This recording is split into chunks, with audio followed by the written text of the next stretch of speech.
தேசிய அளவுல பிஜேபிக்கு எதிரான ஒரு அணியை கட்டணும். அந்த அணியில திமுகவும் இருக்கணும், தாவேக்காவும் இருக்கணும். அதுதான் என்னுடைய பார்வை. இதை தமிழ்நாட்டு அரசியல்வாதிகளால புரிஞ்சுக்க முடியாது, ஊடகவியலாளர்களால் புரிஞ்சுக்க முடியாது. இவர் என்ன குழப்பறாரும்பாங்க. அது அவங்க புரிதலில் உள்ள சிக்கலே தவிர என்னுடைய பார்வையில் உள்ள சிக்கல் இல்லை. இல்ல இது சம்பந்தமா திமுகவுக்கு அழைப்பு விட்டீங்களா? இந்தியா கூட்டணியில சேரும். அது பார்க்கலாம். அவருடைய பரிந்துரைக்கு நன்றி. நோபல் பரிசு கிடைத்தால் அவருக்கு நன்றி. அறக்கழகம் பார்வையாளருக்கு வணக்கம். இன்று நாம் சந்திக்கிற மிக முக்கியமான அரசியல் ஆளுமை திராவிட வெற்றி கழகத்தின் முதன்மை செயலாளர் திரு வல்லம் பஷீர் அவர்கள். வணக்கம். வணக்கம். குறிப்பாக டிவிக்கு ஆட்சி வந்த பிறகு பல்வேறு கட்சிகளின் காட்சிகளும் மாறி இருக்கிறது. குறிப்பாக வைகோ அவர்கள் டிவிக்கு போன பிறகு பாத்தீங்கன்னா அங்க ஒரு கலவரமே உருவாகி கொண்டிருக்கிறது தான் சொல்ல வேண்டியிருக்கிறது. குறிப்பாக மாணிக் தாகரை விட வைகோ ஒரு படி மேல போய் இன்னைக்கு திருமா குறித்த உரையாடலில் திருமா கூட்டணி குறித்த நிலைப்பாடு குழப்பமாக இருப்பது அது ஒரு விமர்சித்தோட பரவாயில்ல. இன்னைக்கு ஒரு பிரஸ் மீட்ல அவர் சொன்ன விஷயம் தான் இன்னைக்கு பெரிய பேசும் பொருளாக மாறி இருக்கிறது. நோபல் பரிசு கொடுக்கப்பட வேண்டிய பரிசு அவர் குறித்து கேட்கும் பொழுது அவருக்கு நோபல் பரிசை கொடுக்கலாம் அப்படின்னு சிரித்துக் கொண்டே சொல்லியிருப்பது என்பது இன்று ஒரு பெரிய பேசும் பொருளாக மாறி இருக்கிறது. காரணம் என்னன்னா, கடந்த காலங்களில் மக்கள் நல கூட்டணியாக இருக்கட்டும், அவருக்கென்று ஒரு பாரம்பரிய வரலாறு இருக்கிறது. அதையெல்லாம் தாண்டி ஒரு கலாய்க்கு விதமாக சொல்லக்கூடிய பதில் என்பது ஒரு அதிர்ச்சி ஏற்படுத்திட்டு விசிகாவிலும் கொந்தளித்துக் கொண்டிருக்கிறார்கள். முதற்கட்டமா இது பாக்குறீங்க. அண்ணன் திருமாவின் மீது எப்போதுமே ஒரு ஒவ்வாமை வைகோவுக்கு இருந்து கொண்டே இருக்கும். அது 2006 தேர்தலில் இருந்தே தொடர்கிறது. 2006 தேர்தல்ல அம்மையார் ஜெயலலிதா தோல்வியை தழுவினார்கள். அப்போது 9 இடங்களில் அண்ணன் திருமா போட்டியிட்டார். 35 இடங்களில் மறுமலர்ச்சி திமுக போட்டியிட்டது. அப்ப அந்த 9 இடங்களுக்கும் தேர்தல் பிரச்சாரம் செய்ய வைகோ ஆயத்தமான போது 9 தொகுதிகள், அதாவது விசிக போட்டியிடுகிற தொகுதிகளில் மட்டும் ரொம்ப கடுமையான அணுகுமுறைய வச்சுக்குவாரு. என்ன இந்த ஹோட்டல்ல ரூம் போட்டிருக்கீங்க, ஏன் இப்படி ஒரு ஸ்டேஜ் போட்டீங்க, ஏன் இப்படி பிரச்சார பயணத்தை வடிவமைச்சிங்க, வேட்பாளர் இப்படி வர மாட்டாரா, அப்படி பேச மாட்டாரா, இப்படி எல்லாம் ஒரு நடைமுறைய பின்பற்றுவாரு. அதே நேரத்துல அதிமுக வேட்பாளர்கள்ட்ட வந்தா அப்படியே பம்புவார். நீங்க வெற்றி பெற்று அமைச்சராகணும், நீங்க இந்த அரசினுடைய சாதனைகள் தொடரணும், இப்படியான ஒரு பேச்சை வச்சுக்குவாரு. தொடக்கத்திலிருந்தே அண்ணன் திருமாவின் மீது ஒரு விதமான காழ்ப்புணர்ச்சி. அது குறிப்பாக அண்ணன் திருமா ஒடுக்கப்பட்ட சமூகத்தினுடைய மக்களை அரசியல் வயப்படுத்துகிறார், அண்ணன் திருமா ஒடுக்கப்பட்ட சமூக மக்களினுடைய அரசியல் அடையாளமாக திகழ்கிறார் என்பதை அவரால் ஏற்க முடியல. ஒடுக்கப்பட்ட மக்களை என் வீட்டுல வச்சிருக்கேன், தாழ்த்தப்பட்ட சமூகத்தை சேர்ந்தவங்க தான் என் வீட்டுல இருக்காங்க பாரு, ஆனா எங்க இருக்காங்கன்னு சொல்ல மாட்டார். ஓட்டுநரா வச்சுக்குவாரு, கொல்லைப்புறத்துல வேலை செய்யக்கூடிய தோட்டக்காரர்களா வச்சுக்குவாரு, உதவியாளர்னு சொல்லுவாரு. அவருடைய வீட்டுக்குள்ளரே அந்த உதவியாளரை அனுமதிக்க மாட்டாங்க. இதுதான் நடந்திருக்கு. ஒடுக்கப்பட்ட சமூகத்தை சேர்ந்த ஒரு தம்பி அவரிடத்துல உதவியாளரானா ஏன் அந்த தம்பியை வெளியேற்றினாங்கிறதுக்கு இதுவரைக்கும் பதிலே கிடையாது. இதுதான் வைகோவினுடைய தாழ்த்தப்பட்ட சமூக மக்களின் மீதான பார்வை. அப்ப அந்த மக்களிலிருந்து ஒரு தலைவர் எழுந்து வருகிறார், அந்த மக்களை அரசியல் வயப்படுத்துகிறார் அப்படிங்கிறத வைகோவால சாதிய ரீதியா ஏற்கவே முடியாது அப்படிங்கிறத பல நேரங்கள்ல வெளிப்படுத்தியிருக்காரு. 2006 இவரும் கூட்டணியில தேர்தல் செலவுக்கு பணம் வாங்கினாரு, அண்ணன் திருமாவுக்கும் தேர்தல் செலவுக்கு பணம் கொடுத்தாங்க. ஆனா ஒரு 4 வருஷத்துக்கு முன்னாடி அண்ணன் திருமாவுக்கு நான் தான் பணம் வாங்கி கொடுத்தேன்னு சொன்னார். அப்ப உங்களுக்கு யார் பணம் வாங்கி கொடுத்தா? நீங்க அப்பையில இருந்தே புரோக்கர் வேலை தான் பாக்குறீங்களா அப்போ அப்படிங்கிற ஒரு கேள்வி இருக்கு. தேர்தல் செலவுக்கு பெரிய கட்சிகள் சின்ன கட்சிகளுக்கு நிதி கொடுத்து உதவுவது என்பது வாடிக்கை. அதை ஏன் ஒரு தக்க தருணம் வரும்போது பார்த்து இருந்து அதை சொல்லணும்? அதை ஏன் ஒரு நேரம் பார்த்து கழுத்தறுக்கிற வேலையை செய்யணும் அப்படின்னா அண்ணன் திருமாவின் மீது இருக்கிற ஒவ்வாமை தான். இப்ப அவருக்கு என்னன்னா, நேற்றைக்கு கூட பேசுகிற போது கூட்டணி கட்சிகள் விமர்சிக்காதீங்க, எதுவா இருந்தாலும் அமைச்சர்கள்ட்ட போன் போட்டு சொல்லுங்க, இது எவ்வளவு பெரிய அயோக்கியத்தனம், இது ஒரு பொறுக்கி தின்ற வேலை இல்லையா? அது ஜனநாயகத்தின் மாண்பையே சிதைக்கிற வேலையே ஒரு மூத்த அரசியல் தலைவர்னு சொல்லிட்டு புரோக்கர் வேலை பார்க்கிற வைகோ இதை செஞ்சுக்கிட்டு இருக்காருன்னா இது எப்படி ஏற்க முடியும்? ஏங்க, கூட்டணி கட்சியாக இருந்தாலும் சரி, எதிர்கட்சியாக இருந்தாலும் சரி, ஒரு அரசு தவறு செய்கிற போது சுட்டி காட்டுவதுதானங்க சரியா இருக்கும். பொது வெளியில சுட்டி காட்டாதீங்கன்னா அப்ப அரசை விமர்சிக்கவே கூடாதா? உங்களை மாதிரி வானம் மும்மாறி பொழியுது, பூமி விளையுது அப்படின்னு சொல்லி வசனம் பேசிக்கிட்டே உட்கார்ந்துருக்கணுமா? உங்களை மாதிரியே லாவணி பாடணுமா?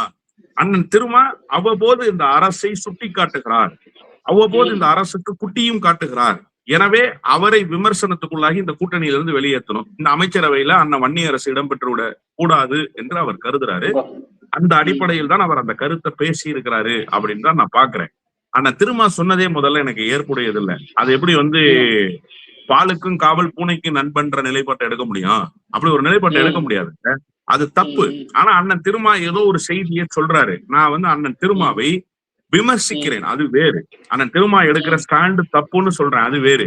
ஆனா அவருடைய கருத்துக்கு நோபல் பரிசு கொடுக்கணும். அப்ப உங்க கருத்துக்கு நான் ஆஸ்காரா கொடுக்க முடியும்? நீங்க இந்த 10 நாட்களாக பேசி வருகிற கருத்துக்கு என்ன சாகித்ய அகாடமி கொடுத்துடலாமா? என்ன விருது உங்களுக்கு கொடுக்கறது? நீங்க பேசுறதெல்லாம் விருது பெறத்தக்க செய்திகளை தான் நீங்க பேசிக்கிட்டே இருக்கீங்க. குதிரை பேரம் நடந்துச்சுன்னு சொல்லி நீங்களே ஒப்புதல் வாக்குமூலம் கொடுத்துட்டு குதிரை பேரமே நடக்கலைன்னு சொன்னதும் இதே வைகோ தான். இப்ப வந்து இந்த அரசுல வந்து ஊழலே நடக்கல, லஞ்ச லாவண்யமே கிடையாதுன்னு சொல்லி பேசுறதும் இதே வைகோ தான். அப்போ உங்களுக்கு எந்த விருதை கொடுக்கறது அப்படிங்கறத நீங்களே பரிந்துரைச்சீங்கன்னா அந்த விருதை வாங்கி கொடுக்கறதுக்கான ஏற்பாடு பண்ணலாம். முழுக்க முழுக்க அண்ணன் திருமாவின் மீது இருக்கிற காழ்ப்புணர்ச்சி. சார் ஒண்ணும் இல்ல சார், இந்த தேர்தல்ல 2026 தேர்தல்ல அண்ணன் திருமா 8 தொகுதிகள் வாங்கிட்டார். அதுவும் தனி சின்னத்துல போட்டியிட்டாரு. அதை இவரால ஏற்க முடியல. உனக்கு என்ன யோகித? நீ அண்ணன் மல்லை சத்யா வெளியேறிட்டாரு, அவருக்கு வந்து ஒரு வாய்ப்பு கிடைக்கிற கூடாது, நாங்க போய் திமுக கூட்டணியில இடம் பெற்ற கூடாதுங்கிறதுக்காக மக செத்தாலும் பரவாயில்ல மருமக தாலி அறுக்கட்டும்ங்கிற முடிவுக்கு வந்துட்டீங்க நீங்க. அதனால போய் 4 சீட்டு உதயசூரியன் சின்னத்துல போட்டியிடுறேன்னு சொல்லி கேட்டதே நீங்க தான். உதயசூரியன்ல வேணாலும் கடந்த முறை மாதிரி போட்டியிடுறேன்னு சொல்லி சரண்டர் ஆனது வைகோ. அந்த வாய்ப்பை திமுக பயன்படுத்திக்கிச்சு, அவ்வளவுதானே. அதுக்காக எல்லா கட்சியுமே வந்து உங்களை மாதிரி 4 சீட்டு தான் வாங்கணும்னா அந்த கட்சி வளர்ச்சி அடைஞ்சிருக்குங்க. இன்னைக்கு நிலைமைக்கு அண்ணன் திருமா சென்னையில் வாருங்கள் என்று அழைத்தால் லட்சக்கணக்கான மக்கள் வருவார்கள். இன்னைக்கு நிலைமைக்கு அண்ணன் திருமா வந்து காட்டுமன்னார் கோயில்ல தனித்து போட்டிட்டா 40,000 ஓட்டுகள் வாங்குவாரு. நீங்க என்ன செய்வீங்க? உங்க ஊர் சொந்த ஊர் சங்கரங்கோயில்ல போட்டிடுங்க சார், எத்தனை ஓட்டு வாங்குறீங்கன்னு பாத்துருவோம். 5000 ஓட்டு வாங்குவீங்களா? சொந்த மாவட்டம் சார், நெல்லை மாவட்டம் தென்காசியில, அங்க வாசுதேவநல்லூர்ல உண்ணாவிரதம் உட்கார்றாரு சார், 250 பேர் வர்றான் சார். சென்னையில தமிழ்நாடு முழுமைக்கு இருக்கிற கட்சிக்காரங்களை அழைச்சு ஆர்ப்பாட்டம் நடத்துறாரு சார், 160 பேர் தான் சார் கைதாகிறாங்க. போலீஸ் ரிப்போர்ட்டே 117 பேர் தான் சார் ஆயிருக்கு. பொதுக்குழுன்னு சொல்லி பொது கூட்டத்தை நடத்துறாரு சார். தமிழ்நாடு முழுமைக்கு இருக்கிற எல்லாரையும் வர சொல்லிட்டாரு. சார்பு அணியில இருக்கிறவன், அங்க இருக்கிறவன், இங்க இருக்கிறவன் அவ்வளவு பேரையும் வான்னு சொல்லியும் 850 பேரை நிரப்ப முடியல பொதுக்குழு அரங்கத்துல. மேல பார்த்தா காலியா கிடக்கு. இதான் கட்சியினுடைய லட்சணம். பல ஊர்ல மாவட்ட செயலாளர் இல்ல. ஆனா அண்ணன் திருமா நாளொரு மேனியும் பொழுதொரு வண்ணமும் தன்னுடைய கட்சியை வளர்ச்சி பாதைக்கு அழைத்து கொண்டே போறாரு. அந்த கட்சி வளர்ச்சி அடையுது. அந்த கட்சி தமிழ்நாடு முழுவதும் கிளை பரப்பிடுச்சு. அந்த கட்சிக்கு ஒரு பொது மரியாதை உண்டாகி போச்சு. அண்ணன் திருமா பொலிட்டிக்கலா ஒரு அப்சர்வேஷன்ல வர்றாரு. எல்லாருடைய பார்வைக்கும் அண்ணன் திருமாவளவன் போறாரு. விடுதலை சிறுத்தைகள் கட்சிக்கு ஒரு வளர்ச்சி இருக்கு. இதை ஏற்க முடியல. இதை எப்படியாவது சிதைத்து விடணும். அண்ணன் வன்னியரசு அமைச்சராக இருப்பதை ஒருபோதும் அவரால் ஏற்கவே முடியல. அதற்காக கூட்டணிக்குள் குழப்பம் விளைவிக்கிற வேலையை வைகோ செய்துகிட்டு இருக்காரு. அதனுடைய விளைவாகத்தான் இப்படிப்பட்ட கருத்தை அவர் தெரிவித்திருக்கிறார் என்றுதான் நான் பார்க்கிறேன். ஆனா புரிஞ்சுக்க முடியுது, இப்ப இதுவும் கூட்டணி குழப்பத்துக்கான ஒரு வழிகோலாகத்தான் அமையுமோ என்று தோன்றுகிறது. ஒரு பக்கம் இது, இன்னொரு பக்கம் பாத்தீங்கன்னா மாணிக் தாகூரும் அவரு சும்மா இல்லையே, அவரும் கடுமையான விமர்சனத்தை இவரை விட கராரா வைக்கிறாரு. அவர் என்ன சொல்றாருன்னா, ஒரு படி மேல போய் என்ன நீங்க அதாவது அரசியலையும் பதவி வருவீங்க, ஆனா கூட்டி இல்லைன்னு சொல்லுவீங்க, இது என்ன நியாயங்கிற மாதிரியான துணையில் அவரும் பேச ஆரம்பிக்கிறார். அப்ப காங்கிரசும் மதிமுகவும் சேர்ந்து கொண்டு விசிகாவை காரணம் செய்வது எப்படித்தான் புரிஞ்சுக்கிறது? இல்லங்க, அதாவது அண்ணன் செல்வ பெருந்தகை எதற்காக அந்த தலைவர் பொறுப்பில் இருந்து விலகினார்? அங்கிருந்து வாங்க. மாணிக்கம் தாகூர் அரசியல நம்ம அப்படிதான் பேசணும். ஏற்கனவே அறக்கழகத்துல ஒரு முறை நான் ரொம்ப தெளிவா சொன்னேன், இது முழுக்க முழுக்க சாதியவாதிகளால் தொடுக்கப்படுகிற தாக்குதல். அண்ணன் செல்வ பெருந்தகை ஒடுக்கப்பட்ட சமூகத்திலிருந்து வந்து, விளிம்பு நிலை சமூகத்திலிருந்து வந்து காங்கிரஸ் கட்சியினுடைய தலைமை பொறுப்புக்கு வந்திருக்கிறார் என்பதை அவர்களால் ஏற்க முடியலன்னு சொன்னேன். அதுதான் யதார்த்தமான உண்மை. இப்போ அந்த இடத்திலிருந்து இந்த பிரச்சனையை அணுகுங்க. ஏன் செல்வ பெருந்தகையை அவர்களால் ஏற்க முடியவில்லையோ அதுபோல அண்ணன் திருமாவளவனை ஏற்க முடியாதுங்க. அண்ணன் திருமாவளவன் மீது அவர்கள் வைக்கிற பார்வை அதான். பே சண்முகம் தோழர் பொது உடைமை இயக்கத்தினுடைய மாநில செயலாளர், அவர் வச்ச விமர்சனத்தை ஏன் விமர்சிக்கல மாணிக்கம் தாகூர்? அவர் வச்சார்லங்க விமர்சனம் இதற்கு முன்பு. அந்த விமர்சனத்தை ஏன் நீங்க விமர்சிக்கல? அவர்களும் இந்த அரசுக்கு ஆதரவு தெரிவித்தவர்கள் தான். இதுவே பேராசிரியர் காதர் மைதீன் சொல்லி இருந்தாருன்னா நீங்க பேராசிரியர் காதர் மைதீனை விமர்சிப்பீங்களா? அந்த நிலைப்பாட்டை இப்படி ஒரு கேள்வியை கேட்பீங்களா? அது எப்படிங்க உங்களுக்கு வந்து அண்ணன் திருமான்னா மட்டும், அண்ணன் செல்வ பெருந்தகைனா மட்டும் அந்த ஒரு துணி வந்துருதே? ஏய் என்ன பேசுற நீ? பார்த்து பேசப்பா, நல்லா இருக்காது. அப்புறம் அந்த துணியில எல்லாம் பேசுறீங்க நீங்க. சார் அரசியலுக்கு வந்துட்டீங்க, காங்கிரஸ் கமிட்டியினுடைய தலைவர் ஆயிட்டீங்க, ரொம்ப கவனமா பேசுங்க, ரொம்ப கவனமா பேசுங்க. எக்ஸ்போஸ் ஆயிடுவீங்க நீங்க. நீங்க வெறும் மாணிக்கம் தாகூராக இருந்தா உங்க மாமனார் மேலூர் தொகுதியில போட்டியிடுற அந்த சூழல்லயே நீங்க இருந்தீங்கன்னா அந்த அரசியல் பேசலாம். அந்த தென் மாவட்டத்துல என்னடே அப்படின்னு அது பேசலாம் நீங்க. இப்ப அதெல்லாம் இல்ல. நீங்க காங்கிரஸ் கமிட்டிக்கு தலைவர் ஆயிட்டீங்க. அந்த பக்குவத்துக்கு வாங்கன்னு நான் சொல்றேன். முழுக்க முழுக்க அந்த திருமாவளவனை கார்னர் பண்ணணும்னு சாதிய ஒடுக்குமுறையை கையில் எடுக்கக்கூடிய கும்பல் இந்த வேலையை செய்யுதுன்னு சொல்றேன். அண்ணன் திருமாவளவனுடைய நிலைப்பாட்டில் எனக்கும் முரண்பாடு இருக்குங்க. மாணிக்க தாகூர் கேட்ட கேள்வி சரின்னு நான் புரிஞ்சுக்கிறேன். ஆனா கேட்ட துணி தவறுன்ற நான் எப்படி நம்ம கொங்கு நாடு மக்கள் கட்சின்னு நினைக்கிறேன். அந்த கட்சி பேர்லாம் எனக்கு தெரியல. அந்த கட்சியினுடைய தலைவராக ஒருத்தர் இருந்தார் இல்லையா, ஈஸ்வரன். அவர் ஒரு மேடையில அண்ணன் சேகர் பாபு போட்ட மேடையில பேசினாரு. அப்ப நான் சொன்னேன், அவர் பேசிய கருத்து சரி, ஆனா பேசிய துணி தவறு. அந்த துணியில் அவர் பேசியதை ஏற்க முடியாது அப்படின்னு ஒரு பிரதான ஊடகத்தினுடைய விவாத களத்துல நான் சொன்னேன்.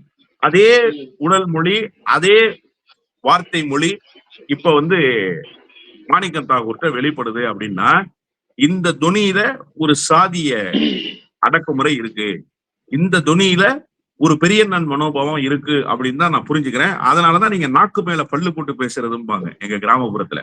அந்த மாதிரி நாக்கு மேல பல்ல போட்டு பேசிடலாம் நீங்க நினைக்கிறீங்க.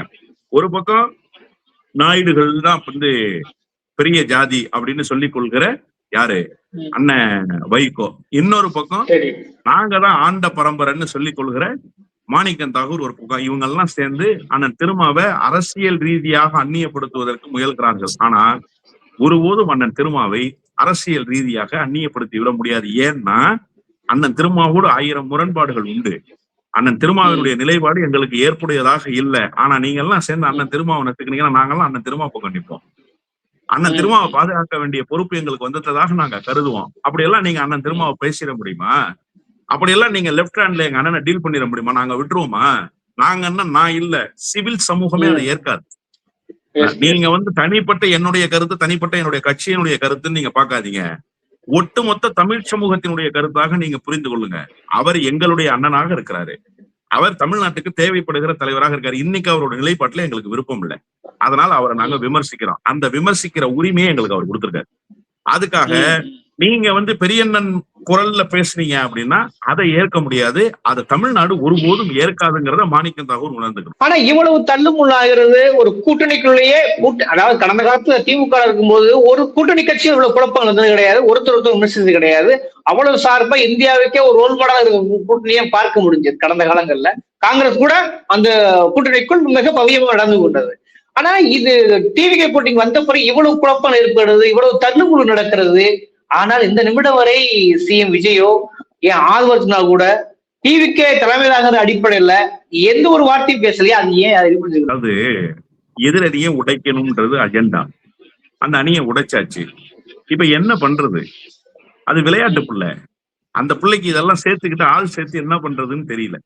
ஆள் சேர்க்கிறதுங்கிற அஜெண்டா எங்கிருந்தோ ஒரு உத்தரவு வந்தது, டெல்லியில இருந்து வந்ததா, நாக்பூர்ல இருந்து வந்ததா என்பதையெல்லாம் நாம இப்ப பேச வேண்டிய அவசியம் இல்லை. பின்னொரு நாள்ல பேசுவோம். வந்த உத்தரவை செயல்படுத்தியாச்சு. அடுத்த கட்டம் என்ன பண்றதுன்றத, இந்த உத்தரவு வந்தாதானே. இந்த விஜய் தான் ஒரு படத்துல நடிச்சிருப்பாரு. என்னன்னா, யாரோ இந்த உத்தரவு போடுற ஒருவரை மர்டர் பண்ணிடுவாங்க அந்த ஆபரேஷன்ல. கீழ்நிலைக்கு உத்தரவே போகாத அவன்லாம் ஸ்லீப்பர்ஸ் எல்லாம் அப்படியே முடிஞ்சு போவான் அப்படின்னு ஒரு படம் இருக்கும். துப்பாக்கின்னு நினைக்கிறேன் அந்த படத்தோட பேரு. அந்த மாதிரிதான் இது. நாக்பூர்ல இருந்தோ டெல்லியில இருந்தோ உத்தரவு வந்துச்சு. அந்த உத்தரவை செயல்படுத்தியாச்சு. இப்ப அடுத்த உத்தரவு வரல.